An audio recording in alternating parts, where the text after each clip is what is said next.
What's going on, everybody? This is Chris Classic dropping a quick car vlog. I hope you guys are having a good, wonderful Saturday. If nobody tells you today, remember that God loves you, Christ loves you, and I love you. You know, we all go through ups and downs, some more than others, some at the same time as others, but this is why we need to have a relationship, especially with God and with Christ, and even with each other, especially if we're trying to live righteous, because these days they be tough, man. Sometimes it be tough, but when we read, we understand about a lot of people who went through similar or worse situations than us, so we can all get it out. Make sure you subscribe to the Take It Home Podcast, this channel where I talk about wrestling topics, and I also talk about, I interview other wrestlers, and I put up my matches as Classic Alpha. I got a big match next week in Wisconsin, Green Bay, Wisconsin. Now That's Wrestling presents Out of Control 2, which will be at the KI Convention Center. So if you're in the Wisconsin area, come out. We got the Hall of Famer Kurt Angle. He's going to be in the building. He's going to be there for pictures and autographs and seminars.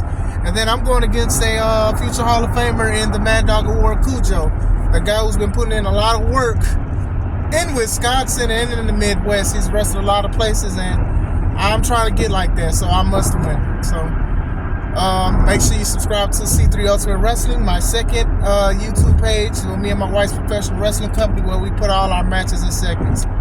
I wanted to talk about this Seth Rollins and CM Punk beef, and if it is legit. I don't know if it's legit, but I do want to see the match. Look, I know when we saw CM Punk return to WWE at Survivor Series, WWE's cameras purposely didn't show Seth Rollins' reaction really to CM Punk returning.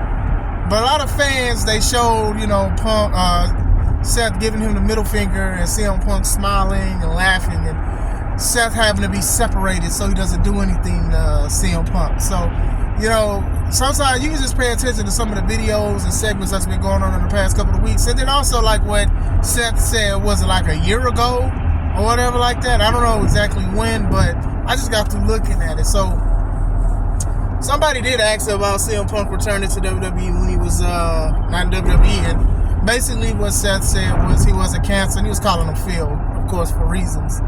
Saying you're a cancer, stay away.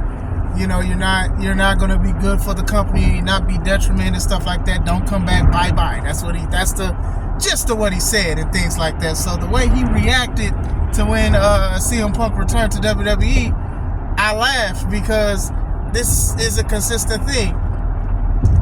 Look, some wrestlers do not like other wrestlers, but at the end of the day, they're trying to make money and they're trying to do business and things like that. And I know that Seth and CM Punk, that's what they're trying to do and what they're trying to build.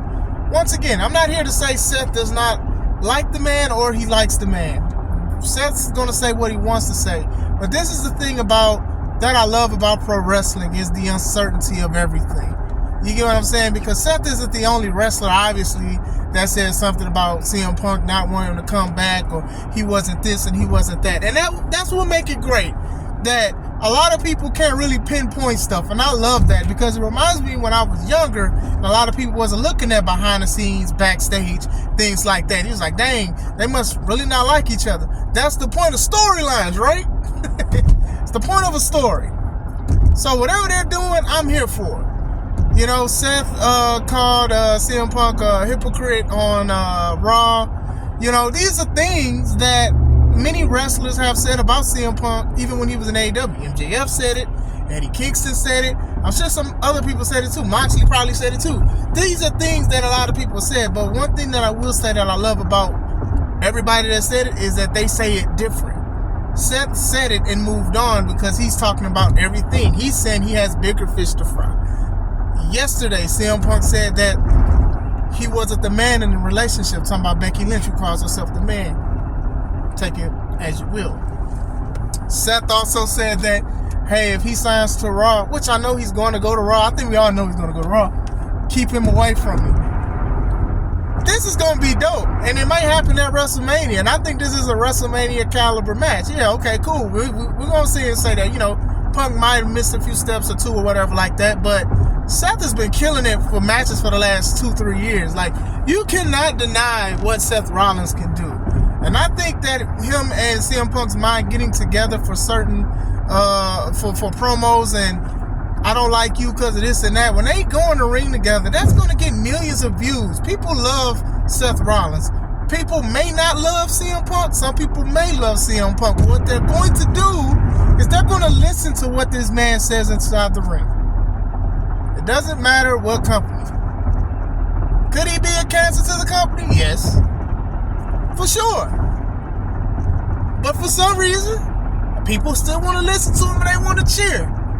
People in Chicago was booing CM Punk when people did CM Punk chants because they didn't want to see CM Punk until CM Punk music hit. And then it was cheering. You ain't hear no booing. So it is what it is. And like I said, as a wrestler, I've heard things about the guy. I'm not going to sit here and go off of what everybody say. Because I do feel like, just seeing how he act, he does feel like a certain way, and he has done things that I don't agree with. I will say that. But I haven't shared a locker room with him, so I'm not going to say much about him, whatever like that. But I want to see this happen. This will be a great match. I think when these two grab the microphones, because Seth Rollins is different from when CM Punk left WWE. He's a different one. He's like, that's all of his thing. You get what I'm saying? He's different from the Shield Seth Rollins. It's different. The laughs, the cackling, and all of that. The money, the drip, man. The drip. Like, he's different. Punk is an older guy, obviously. He's the wily veteran in a way, but he's doing his own spin to it.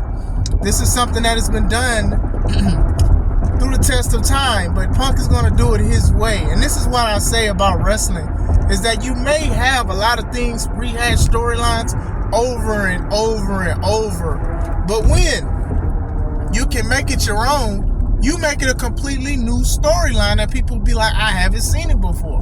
But when companies or when wrestlers do the same exact thing other people do, word for word, bit by bit by bit, then it becomes unoriginal, and then people are tired to see it, and then they say that you are creatively bankrupt. Like I said, this is a different Seth Rollins from when CM Punk left, when he was in the Shield. This is different. Roman is different. When Dean Ambrose was Dean Ambrose and now he's John Moxley in AEW, he was different. So CM Punk is obviously different. And I'm not even just talking about him being older and things like that. He's like the certified vet. And I'm just curious to see what they're going to do with this. I think him and Seth will create some wrestling magic. I truly believe that. I think that, Seth can really put it off. Now, I've been saying since last year, Seth has had great matches with almost anybody. I can't even think of the last time this man had a bad match, especially with this new cackling drip thing. Like, come on, man. I remember when he went against Roman Reigns at the Royal Rumble, when he came out with the Shield outfit on and wrestled, or when he faced Cody Rhodes in Hell in a Cell and he had the dusty polka dot pants. Like, Seth does these kind of things, so I'm curious to see how he's going to come out when he faces CM Punk. Is he going to have stars on his thing? Is he going to have a white shorts, ROH style? Like, what is he going to do? Is he going to have, like, bits and pieces of CM Punk's old shirts as gear? What, is he going to put, like, Seth Edge on his tattooed on him? Like, is he going to get tattooed? Like, what is Seth going to do? I'm really curious about it. And I don't think that a lot of people are going to say they're going to have a bad match. They're going to have a great match. Because Seth has been doing good, and I think that he's going to match the pacing of everything that's going on when it comes to wrestling and things like that. And I think Punk probably most likely feels like he still has things to prove, because the chapter of AEW is done for him right now, or whatever, how long, whatever. You never say never. Nobody thought that Punk was going to come back to WWE, and then look what happened. That's what makes it more shocking than anything, because of all the things that he said. And yeah, sure, you can call him a hypocrite, and that's fine. I mean, it doesn't do nothing for me. I can understand that, and then I can also understand business. I can understand both sides. And that'd be my biggest thing about it, is that most people don't want to do a wrestling show just to do a wrestling show. A lot of people want to have eyes on a product. And a lot of people want to do business and things like that. AEW took a chance with CM Punk, and then it was doing good for one point, and then CM Punk started being, I guess, himself, or putting his hands on people and doing things, but then other people as well. He was also agitated by other people. Sorry, y'all, my phone cut off. But yeah, he was also agitated. I don't think it was like he just came out of nowhere and, you know, obviously the stuff with Paige and the Elite and then even Jungle Boy. Now, I'm not sitting here and I'm saying, hey, if you put your hands on somebody, you should be fired, or you should go through some consequences. So, but he was agitated in those things. And sometimes the person who reacts the worst gets the worst, if that makes sense. And that's 100% true. But I am curious to see how they are going to do it, because I do think that Seth and CM Punk will have a great match as I wrap up this video.